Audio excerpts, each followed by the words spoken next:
Bonjour à tous, j'espère que vous allez bien. Je vous retrouve aujourd'hui dans une nouvelle vidéo dans laquelle je vous donne 5 conseils pour apprendre le tarot.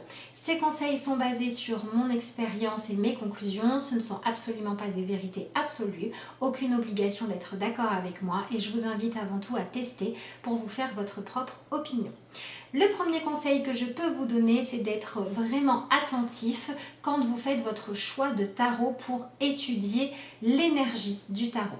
Si vous prenez un jeu dans lequel l'auteur a pris trop de liberté, vous allez bien connaître ce jeu-là, mais vous n'allez pas forcément pouvoir utiliser ce que vous aurez compris et appris pour l'appliquer à n'importe quel tarot. Et ici, le but, c'est d'enrichir les connaissances générales qui vont vous permettre de lire n'importe quel jeu. Donc, c'est important de choisir un jeu qui va être respectueux de la tradition et des symboliques originelles, comme par exemple ici le tarot des druides. Je vous en donne d'autres dans ma vidéo tarot pour débutants.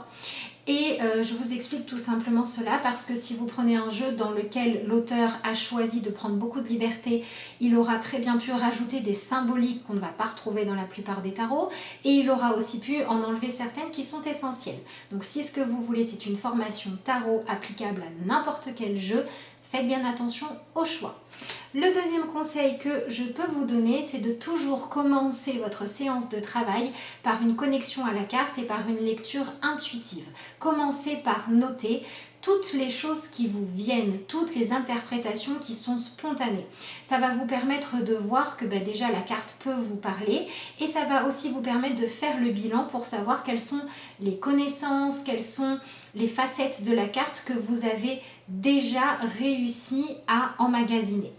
Donc, on commence par ça, ça permet de se concentrer, de se connecter à la carte, d'être dans sa propre sensibilité et de savoir où est-ce que l'on en est pour pouvoir ensuite peut-être se concentrer sur essayer de comprendre, essayer de réussir à assimiler les connaissances supplémentaires qu'on va trouver dans le support qu'on utilise, que ce soit une formation, un livre ou un texte ou une vidéo.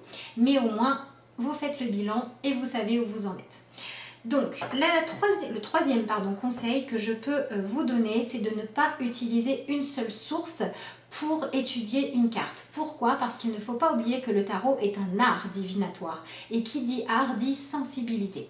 Si le tarot avait été guidé avec un manuel pour qu'on puisse avoir toutes les connaissances, ça se saurait. Donc c'est important que vous ne soyez pas enfermé dans une seule vision d'une seule personne, que vous puissiez avoir quelque chose de beaucoup plus ouvert pour que vous vous donniez à vous aussi le droit de parler et de communiquer avec votre tarot en fonction de votre sensibilité et c'est important aussi pour la richesse que ça va vous apporter. Donc ne vous contentez pas que d'une seule source ou que d'un seul auteur. Le quatrième conseil que je peux vous donner, c'est de vous laisser guider par le tarot. Bien évidemment, on peut apprendre de façon académique, il y a des bases à connaître, on peut choisir d'étudier un petit peu toutes les cartes ou de commencer par la numérologie et tout ce que vous voulez, mais je vous conseille vraiment si vous voulez faire un apprentissage profond et un apprentissage qui va vraiment vous parler, vous laissez guider. Par exemple, vous pouvez, au lieu de choisir votre carte en y réfléchissant ou en disant « je vais étudier dans l'ordre 1, 2, 3, 4, 5 », eh bien vous pouvez choisir de tirer votre carte en demandant au tarot quelle est la carte qu'il est juste que vous étudiez à l'instant T. D'accord? Ça va vous permettre de tirer une carte. Vous voyez, par exemple, ici, on a l'as de coupe.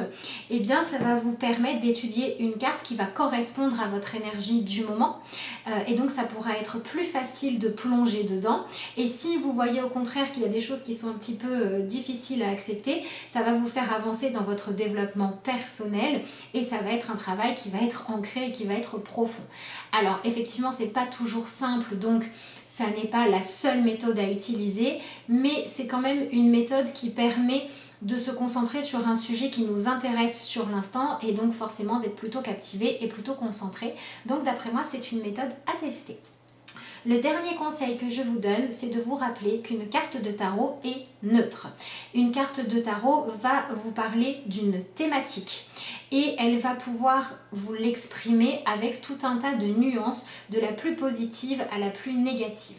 Si on parle par exemple de la carte du 3 d'épée, le 3 d'épée est souvent représenté par un cœur avec 3 épées transpercées dedans, et donc on a souvent tendance à dire que c'est une carte négative. Mais le 3 d'épée, qui va vouloir dire souvent devoir accepter de regarder la réalité en face, peut dans un tirage dire effectivement ça va pas être évident, le cœur est en souffrance, mais à d'autres moments, ça peut être aussi une carte conseil. Si vous tirez le 3 d'épée en carte conseil, alors le tarot sera en train de vous dire que là, si vous n'arrivez pas à avancer, c'est parce que vous refusez de regarder la réalité en face et qu'en acceptant de le faire, la situation pourrait peut-être se libérer d'elle-même. Donc comme vous pouvez le voir, une carte qui a une réputation très négative, que l'on a très peur de voir arriver dans un tirage, peut aussi être le conseil, voire la clé pour se sortir d'une situation. Donc pour pouvoir avoir un apprentissage qui déjà va être sans appréhension de regarder des cartes en disant « Oh non, non, celles-là elles sont négatives, j'ai pas envie de savoir » et pour pouvoir aussi profiter de toute la richesse du tarot, rappelez-vous, les cartes sont neutres, elles peuvent nous parler d'une même chose dans leur aspect positif et dans leur aspect négatif. Voilà pour cette vidéo, j'espère qu'elle vous aura plu, qu'elle vous aura apporté des conseils utiles. Je vous remercie de m'avoir suivi et puis moi je vous dis à bientôt pour de nouvelles vidéos.